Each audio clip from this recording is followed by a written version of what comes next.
So I thought what I'd do is I'd talk about my journey as a Buddhist and why I'm sitting up here today and how I got here.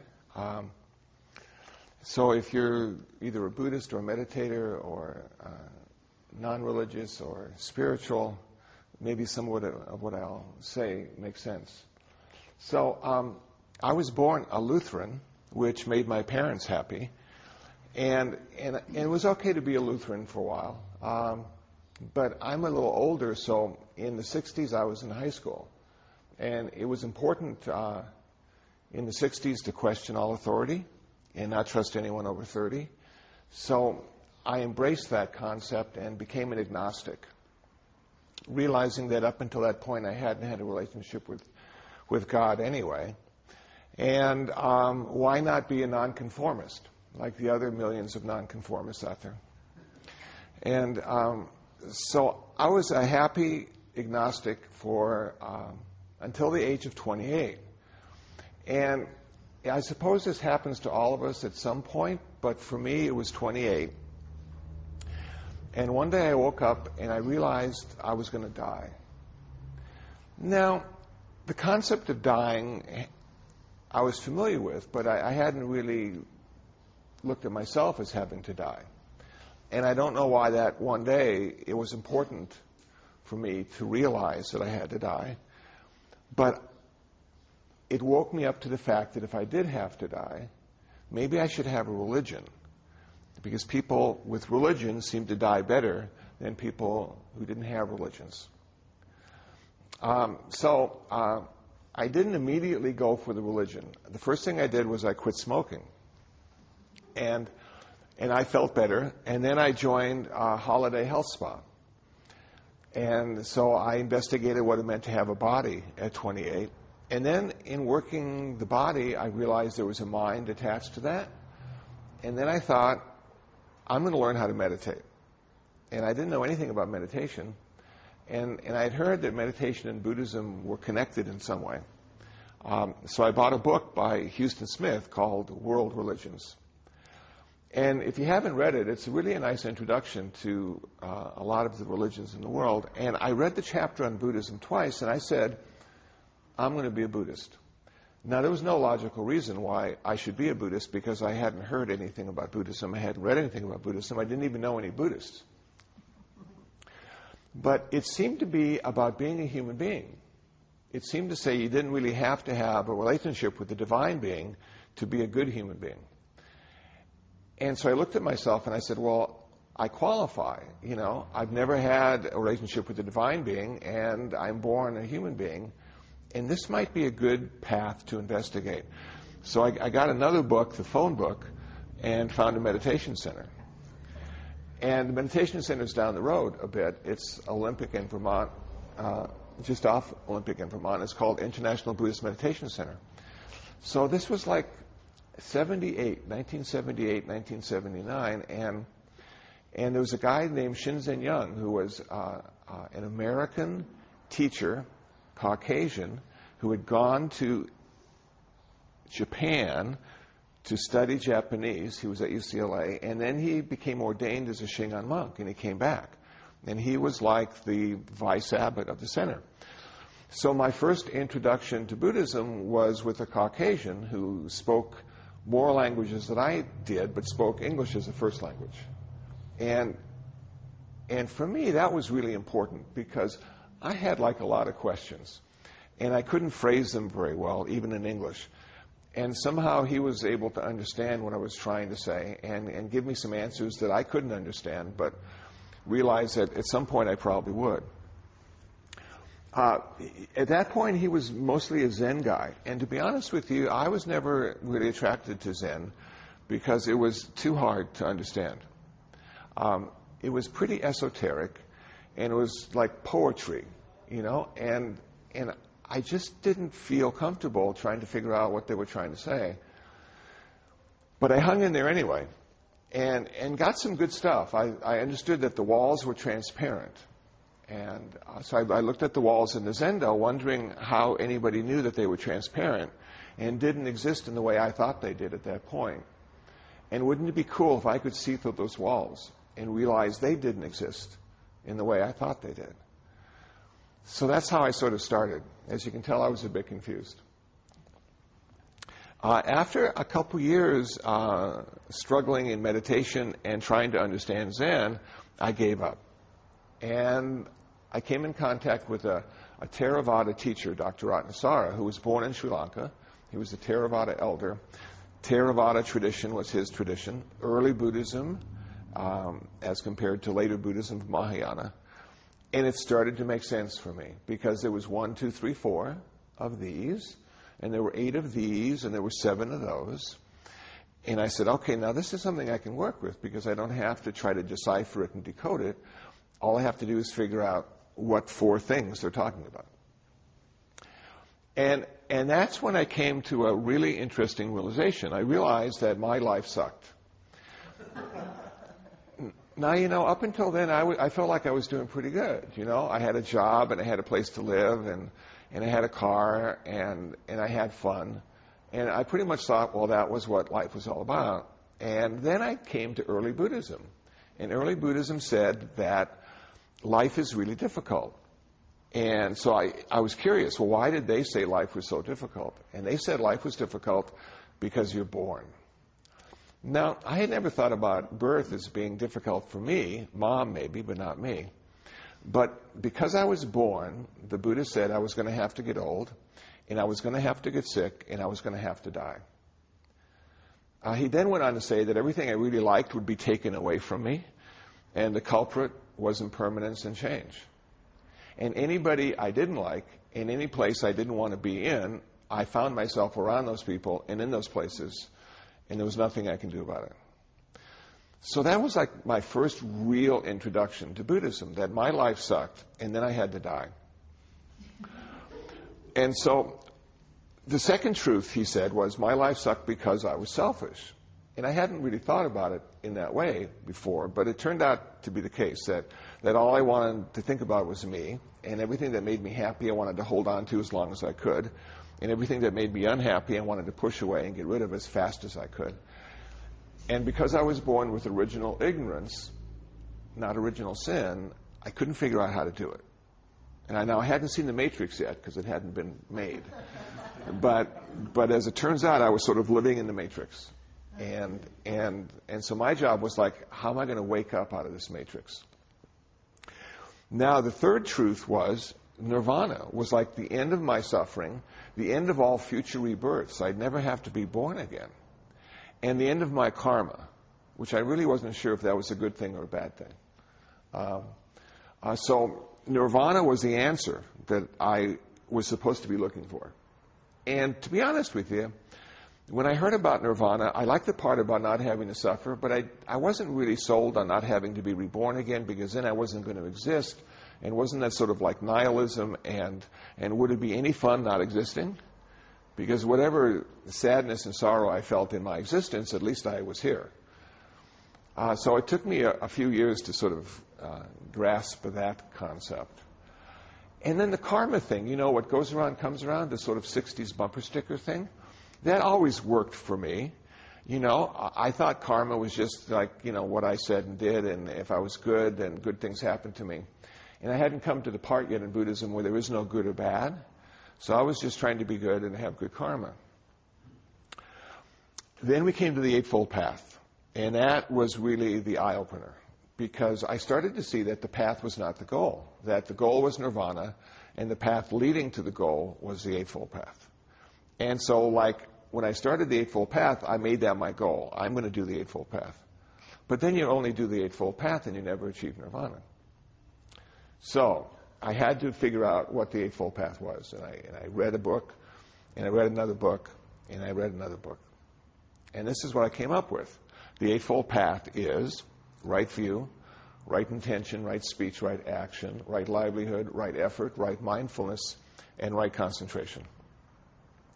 And then we can take those 8 path factors and put them into 3 categories: personal discipline, mental purification, and wisdom. And I came to understand if I wanted to be a good Buddhist, I needed to be ethical. I needed to have sort of a moral base. And that was going to then be the foundation of my meditation practice. And if I wanted to become an official Buddhist, I needed to take the 5 precepts, which is pretty scary because I equated the 5 precepts with the 10 commandments. And then I found out what the 5 precepts were, and I realized that they were training precepts, that I was going to train myself, that the Buddha wasn't going to train me, and that God wasn't going to criticize me. But I was going to accept these training precepts so I could be more skillful and I could suffer less. So the first training precept is, I choose not to take life. And up until that point, I hadn't killed any human beings. I thought I was doing pretty good. But I had killed mosquitoes on occasion, and ants and cockroaches, and I realized that they just wanted to live also. I couldn't figure out why, but they did. And then I said to myself, well, what is this deal about life anyway? And then I thought, well, how long was it before I was here? And 2 weeks ago, I was in Palos Verdes Peninsula High School. I was talking to a comparative religions class, and I said to the class, how long was it before you were here? And one of the girls raised her hand and said, literally or figuratively? And I said, literally. How long was it before you were born? And she paused and thought, and she said, 2,000 years. And I said, creationist. And she smiled. And then I said, well, it may be that you haven't been here forever, and that you're only here for a few years, and then you'll not be here forever again. Because Christians, this may be the first time they ever got here. I don't know what they were doing before then. As a Buddhist, we feel this is just another one of those lifetimes, and we're trying to achieve that nirvana. So if it is that hard to be born, if you've never been here before, and now you're here, and it's so hard to get born, then just that should be enough to honor life. And yet, it doesn't seem to be the case. So I started training myself not to kill human beings, not to kill lions and tigers and bears, and eventually get to the place where I don't have to kill mosquitoes and cockroaches. But sometimes you do. And then I was faced with that dilemma, that paradox. It's always wrong to kill, but sometimes it's necessary. And so I opted for encouraging them to have a good rebirth and come back as a human being. And then I would kill them. And accept the responsibility, because you're accountable in Buddhism. You can't say, I didn't know, and even if you didn't know, you're still accountable, which really sort of sucks too. So I worked with not killing, and then I worked with not taking what is not given. That's the second thing, and I'm thinking, okay, but, I own a lot of stuff, and a lot of people own stuff, and we all have receipts. And after all, we are consumers of America, aren't we? Didn't we give up our citizenship a few years ago so we could consume as much as we wanted? And then I thought to myself, but we really don't own anything anyway, do we? We just sort of like using the stuff we think we own because we have a receipt until somebody wants it more than we do, until we can't find it, or until it breaks. So this stuff is all like being used by us. And some of us have so much stuff to use that we can't get to using it for a while, and we buy a storage locker, and then we keep that stuff there until it's time to use it. So if ownership's a big illusion, why does it matter if we take stuff or not? And I came to the conclusion because people think they own stuff. So if you think you own it and somebody takes it, then you're going to be uncomfortable with that person, and it may even ruin your day. And so it's best not to take stuff that people think they own, because it creates more suffering rather than less. Okay, working with it so far. Third one. Oh, this was a tough one. No sexual misconduct. And that's one of the reasons I moved to L.A., because everything is okay. And then you come into this place where it says, the Buddha wants you to not have sexual misconduct because it increases suffering. And I tell you, when you try to look up no sexual misconduct on Google, it's hard to find what sexual misconduct is. So let me give you a clue. Let me tell you what I found. And it came to me in a book I was reading by Bhikkhu Bodhi, published by the Buddhist Publication Society in Sri Lanka. It's a little 100-page book. It's available on my website. It's the Eightfold Path. And it's one of the best explanations of the Eightfold Path that I have found. And Bhikkhu Bodhi is also a Caucasian, went to Sri Lanka, a Theravada ordination. And this is what he came up with after reading the Pali Canon. What's wrong with sex and what you shouldn't do as a Buddhist. He said there were 4 things that you shouldn't do if you're a lay Buddhist, and there were a million things you shouldn't do if you're a monk or nun. But as a lay Buddhist, you should never have sex with people who are married, because that causes a whole lot of suffering. You shouldn't have sex with people who are engaged. That causes a lot of suffering. You shouldn't have sex with children. Causes a lot of suffering. And you shouldn't have sex with people against their will. It causes a lot of suffering. And then that's all the Buddha said. And I'm going, wow, that is so cool. So I can still do like a lot of stuff. I just have to avoid those things. And if you think about those 4 things, 3 of those things deal with family. And so even though Buddhism is a monastic tradition, the Buddha realized family is an important part of community. And it needed to be honored and it needed to be protected. And so those 4 things. Now you might say to yourself, well, why are Buddhist monks and nuns celibate? And let me tell you what I came up with on this. 2 reasons why we're celibate. First reason is, and I bet you Noah can appreciate this. The first reason is we need to have a life of simplicity so it can be supported by donations. We live in an economy of generosity. Okay, we don't have a 9-to-5. And so people support us so we don't have to have a 9-to-5, so we can practice and read and understand and share and be an example and all those kind of things. So, small footprint. If you want to get married and you want to have children and you want to have a car and you want to have a house and you want to have all those kind of things, you're going to need a really big donation basket. And it's going to need to be passed around a lot of times to keep your lifestyle going. So we want to have a small lifestyle. So simplicity is one of the reasons Buddhist monks and nuns is celibate. Now, please don't take this wrong. The second reason Buddhist monks and celibate is because in an intimate relationship, you can be happy, you can be in love, you can be satisfied. You can be a lot of things but one thing. And that one thing you'll never be in a relationship is free. So a Buddhist monk or nun has the ultimate goal of being free. And that requires not being in an intimate relationship. So simplicity and freedom are the 2 reasons Buddhist monks and nuns are celibate. Now, if you go into the Catholic tradition, a whole different ballgame. A lot of different reasons.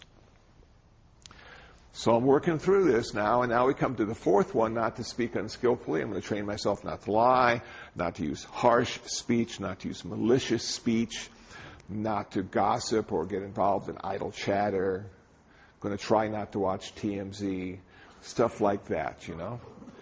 And when you start to speak skillfully in a kind way and in a supportive way, suffering does become smaller for people and yourself. Suffering is decreased. So it's a good thing, but it's one of the most difficult things because speech happens so quickly. And if you're like I am, speaking a lot to a variety of people, you can really misspeak easily. And then it always comes back to haunt you. Karma, it's there. Now the 5th one, and it seems to be the most difficult one, is not to consume intoxicants. So when I became an official Buddhist and took this precept, I changed it for myself. I got permission to change it. And I changed it to, I'm not going to consume intoxicants to the point of intoxication. So I'm going to drink, but I'm not going to get drunk. And when I want that burrito and that beer and that salsa and those chips, it'll be okay. So I worked with that for a couple of years, but then I realized I'm sort of defeating the whole purpose of my meditation practice, because my meditation practice is to allow me to realize insight and wisdom and create more compassion. So every day I got up and meditated. Every evening I meditated. I'm getting this wisdom. I'm getting this compassion. It's working fine. And then I go out and have a case of beer and I become illiterate, cause a lot of problems, cause a lot of suffering. And all that practice was for that. So I'm seeing that, yeah, it's really important not to consume intoxicants, not because there's anything wrong with it necessarily, but it does steal your wisdom. And one of the things we want as a Buddhist is a whole lot of wisdom. So there it was. Those were the 5 precepts just like laid out for me in the early Buddhist tradition of Theravada, and then that was like the foundation of my meditation practice. And then I was faced with this dilemma, and probably some of you are too. What kind of meditation did the Buddha do? Because if you go to like the Theravada people, they're saying insight, insight, always do insight. That's what the Buddha did. And then you go into like the Zen people, and they go, no, tranquility, tranquility, samatha, samatha, deep states of concentration. And I'm thinking, well, which one did the Buddha do? You know, and if you read the Eightfold Path, you realize that the Buddha did both of them. He was taught how to do one. He was taught how to do samatha meditation. He was taught how to do tranquility meditation. And he actually did tranquility meditation until the day he died. The very moment he was dying, he was in the fourth jhana. He was in the fourth level of tranquility. But he rediscovered insight meditation, and that word rediscovered is really important because in the early Buddhist tradition from Sri Lanka, he was the 28th Buddha, so there were 27 before him. And the 27th Buddha, his teachings had died to the world, and nobody was practicing Buddhism. And then Siddhartha was reborn, and in his nirvana started the wheel of Dharma turning again. So he's the 28th Buddha, and we're still practicing his teachings. So he rediscovered insight meditation, and he used insight meditation to achieve nirvana, and then he never needed to do insight meditation again because it had worked. He had reached the goal. He had seen the fruition of that in his own life. So I thought, for me, that was really interesting. Insight meditation until nirvana. And then I said, well, how long does it take to achieve nirvana? And then I found the Jataka Tales in early Buddhism, and the Jataka Tales are 550 tales of the Buddha as a bodhisattva. 550 lifetimes. So in my overly simplistic way of understanding Buddhism, I said to myself, okay, so the Buddha was at least born 550 times as a bodhisattva. Then in his last lifetime as Siddhartha, it took him 35 more years, and then he achieved nirvana. So you may have to do insight meditation for 550 lifetimes plus 35 years. And then you can let that go and just do tranquility meditation until you die. Okay. So when I came to meditation, I was again confused because nobody really, they just said, watch your breath. And I'm thinking, but what does this mean? And what am I supposed to do? And why do I hurt so much physically and emotionally when I meditate? Isn't it supposed to be like lights? And isn't it supposed to be like pleasure and tingling and good stuff? Why, for me, was it always bad stuff for the first couple years of my meditation practice? And was anybody else suffering as much as I was? Because everybody looked like they were sitting really well, not moving at all. And I'm sure they were in deep states of trance and bliss and rapture. And I was in the hell realm. And so then I came upon the model of tranquility meditation. And I'll just share that briefly with you. The 4 jhanas, there's actually 8, but 4 of them are formless and pretty esoteric and philosophical. But the 4 form jhanas, for me, were really important because then I could see in my own practice how I was doing. First jhana, the first level of tranquility, 5 characteristics: applied thought, sustained thought, happiness, bliss, equanimity. Second jhana, 3 characteristics: happiness, bliss, equanimity. Third jhana, 2 characteristics: happiness, equanimity. Fourth jhana, 1 characteristic: equanimity, perfect balance of mind, profound acceptance of the way life is. It came to me that if we're studying Buddhist meditation, what we're doing is getting rid of stuff, not gaining anything, because the Buddha said we're already perfect, we already have as much wisdom as we need. We need to get rid of the ignorance that prevents us realizing our wisdom. We already have as much compassion as we need. We just need to get rid of the hatred and anger which sort of blocks our compassion and loving kindness. We already have as much generosity as we ever need. We just need to get rid of our greed. We already have as much love as we'll ever need. We just need to get rid of our lust. So Buddhism is a path of renunciation, and even Buddhist meditation is a path of renunciation. It's a way of getting rid of the stuff that prevents us from realizing we're already perfect. Perfect as a human being. Cool. So you look at the 4 jhanas and you keep giving stuff up. So, first jhana, 5 characteristics: applied thought, sustained thought, happiness, bliss, equanimity. You're sitting quietly on the floor. You close your eyes. You bring the attention of your mind to the tip of your nose. You feel the sensation of breath going out and coming in, going out and coming in. As you become more and more one-pointed and focused on the object of meditation, you have a sense of happiness in your mind, a sense of pleasure in your body, and the beginning of peace, the beginning of equanimity. As you continue to do that, what happens is you sort of let go of applied thought, sustained thought. All you need now is just to bring your attention to the sensation of breath, and it stays there all by itself. You have trained it to stay there. You have a greater sense of pleasure, physical pleasure, a greater sense of happiness, and a greater sense of peace.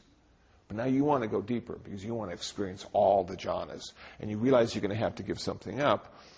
And what the Buddha says you need to give up is pleasure. And that really bummed me out because I didn't want to give up my pleasure. And then I said to myself, how am I going to give up my pleasure? If my body gives me pleasure, how can I not feel the pleasure if my body's giving it to me?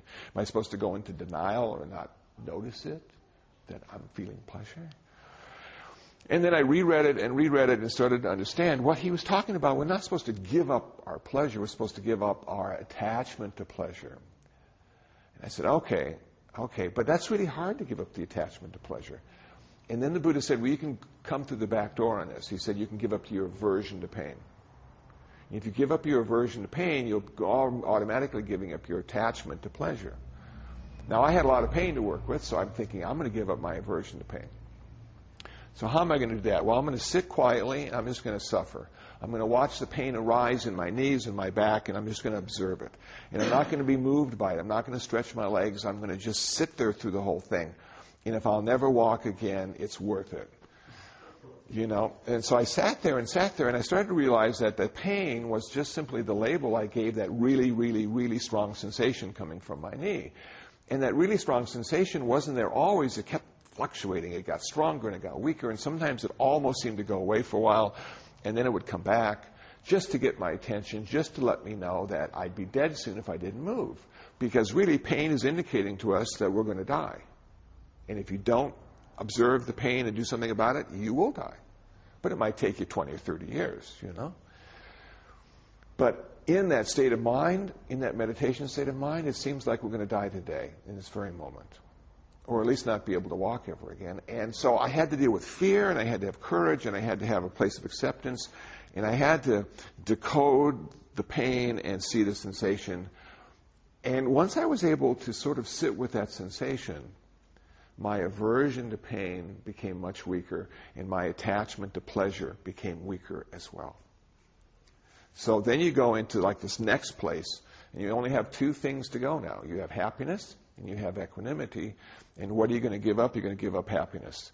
But not real happiness. You're going to give up your attachment to happiness and your aversion to sadness. And finally, if you're able to do that and figure out how to do that, one more characteristic, and that's perfect balance, equanimity, peace, profound acceptance of the way your life is in the present moment, just the way it is. You don't need to change anything. Now, what did the Buddha find this to be? He found this to be problematic.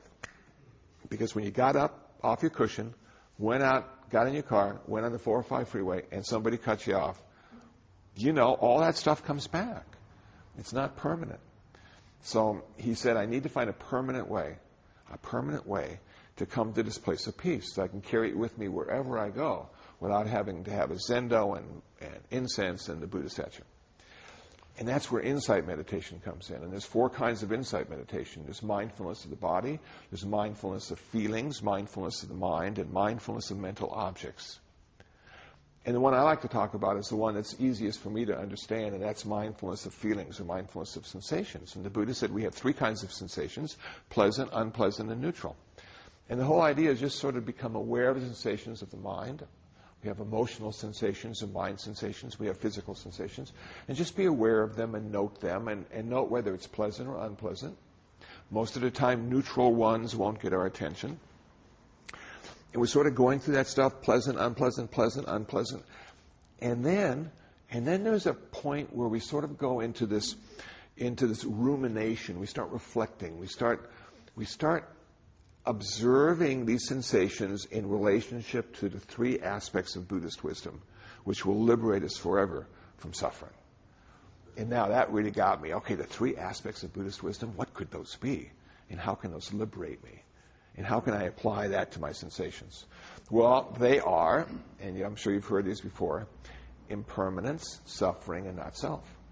Those are the 3 aspects of Buddhist wisdom that will liberate us from our suffering, and from all future rebirths, and from our karma. And so I started with impermanence, okay, and I said to myself, were all these sensations impermanent? Were they fixed? Were they vibratory in nature? And I thought about it, and I said to myself, well, they're all impermanent, because none of the sensations lasted forever in the same way. They kept changing, and sometimes they would even go away for a while. So if all the sensations I became aware of in mind and body were impermanent, could I apply that now to the world around me and see if anything in the world was permanent? And I looked and I looked and I couldn't find anything that was permanent in the world. Everything kept changing. Even mountains, after a few million years, turned back into sand.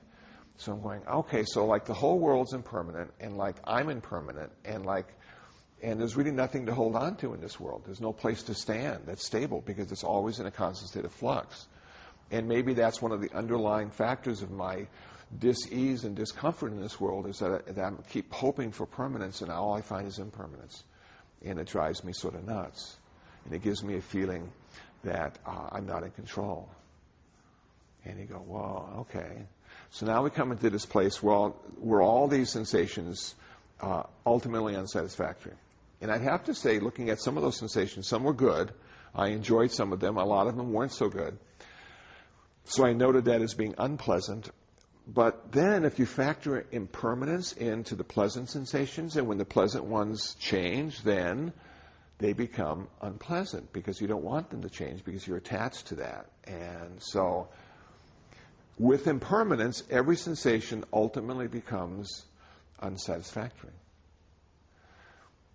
So I was starting to see, putting myself in this relationship of impermanence and unsatisfactoriness. So what I like about myself today, when it changes, I'll be bummed. And thankfully, what I don't like about myself today, when it changes, I'll be happy. But then there comes this point where it all changes and it never gets any better. Like, have you ever talked to somebody who's like really old? There was this guy, he's 96, and he was part of government in some way, and he was well known, and they were interviewing him, and they asked him, what can you tell me about being 96? And he thought for a moment and said, I don't recommend it. And so what we start to see, it seems, that we have some really good years in the middle. We have a lot of confusing years to begin with. And we have some really sort of uncomfortable years at the end.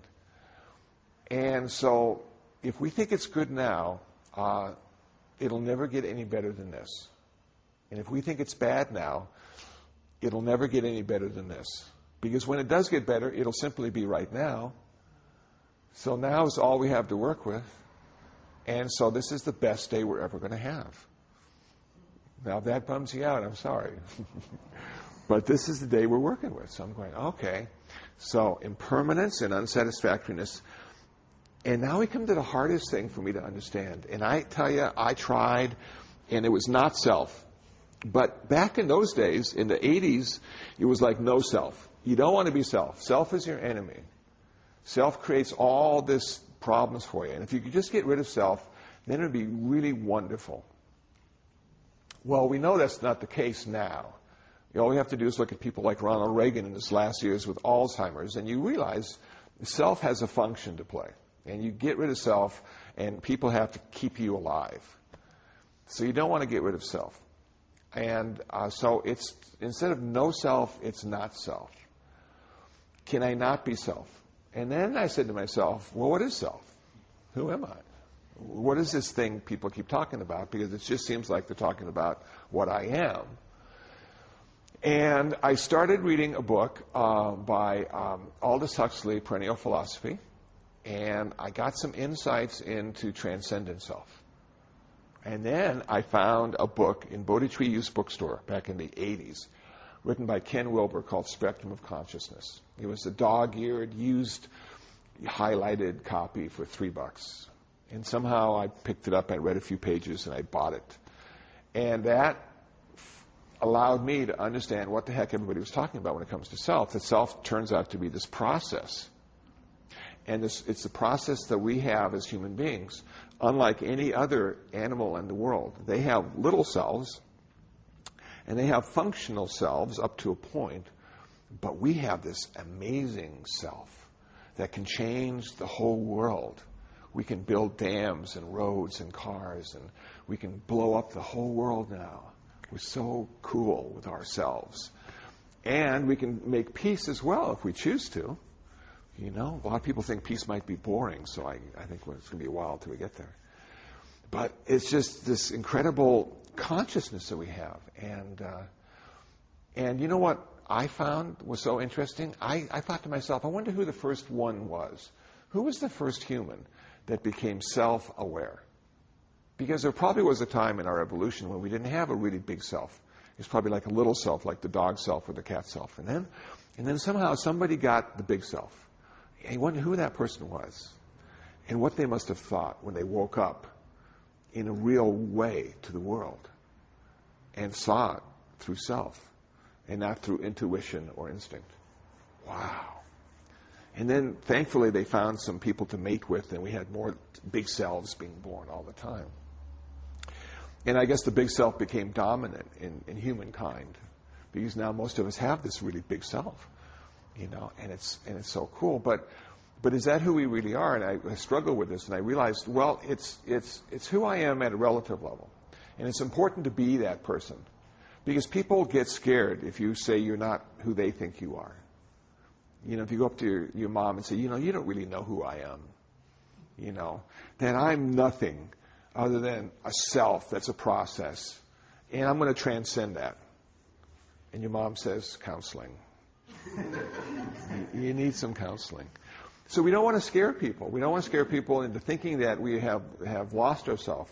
But we want to work with ourselves enough to transcend it and not have it be our master, it seems to me.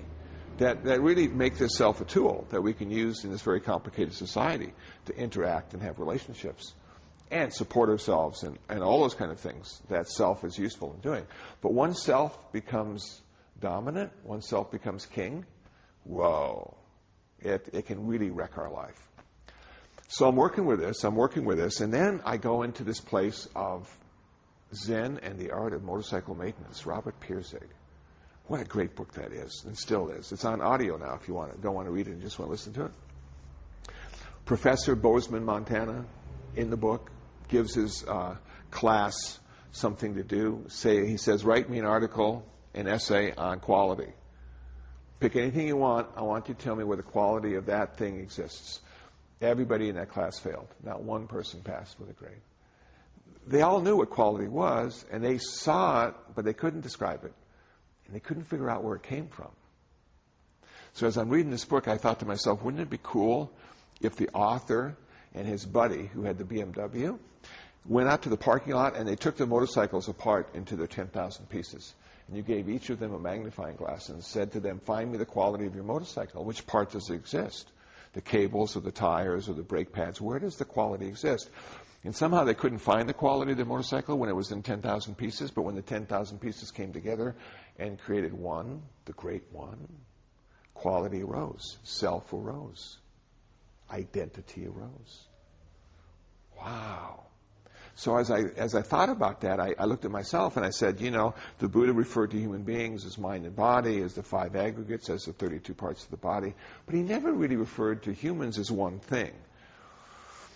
And then I said to myself, where does this great one come from? And I thought maybe monotheism. That in Buddhism, coming out of Hinduism, we had a hierarchy of gods, and we had bigger gods and better gods, and we have weaker gods and smaller gods, but there was never one ultimate god that was empowered to do everything until monotheism. And then we had this one God, and one became the best number, the ultimate number. And when I was in high school, one was the loneliest number that could ever be. And I'm thinking, okay, yeah, maybe we need to deconstruct the one. Maybe we need to see what makes up the one, And that will allow us to see the reality, the true nature. And so for some reason, self and quality arise because of one. And when one becomes many, they are manageable and understandable. So I started to see that maybe the best thing in the world is not one and uniformity, but diversity and unity.